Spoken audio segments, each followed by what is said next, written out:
அண்ணா அண்ணா நான் சொல்றது கேளுங்க அண்ணா அண்ணா அண்ணா வேண்டாண்ணா. தள்ளுங்க. அண்ணா என்னம்மா அது? என்னண்ணா நீங்க இப்படி பண்ணிட்டீங்க? நிறுத்துங்க.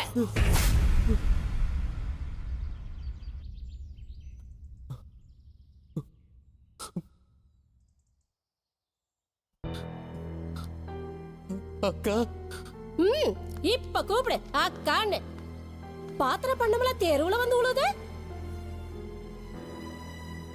ஒன்றரை பொண்டாட்டி அழுவுறா, குழந்தை இந்த கத்து கத்துது, ஊரே நின்னு வேடிக்கை பாக்குது.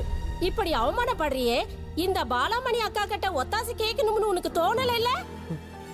இல்லக்கா அது வந்து ஓ தம்பியோட அக்காவா? ஏன்பா உனக்கு தான் அக்கா தங்கச்சி தம்பி எல்லாம் யாருமே இல்லைன்னு சொன்ன? வட்டிக்காரனே, இவன் என்ற கூட பிறக்கலனாலும் எனக்கு தம்பி தான். அப்போ ரொம்ப நல்லதா போச்சுங்கக்கா. அக்கா நல்லா கேட்டுங்கக்கா. 500 ரூபா அசல், 6 மாசம் வட்டி. உங்க தம்பி இன்னும் தரவே இல்லைங்கக்கா. தரல சரி, தராமல ஓடி போயிட போறான். இவன் கிட்ட இருந்தா அப்படியே தூக்கி தந்துருவான். ஆ, அப்படிப்பட்ட குணம் இவனுக்கு. என்ன கொஞ்ச நாளா வேலை இல்லாம கஷ்டப்படுறான்.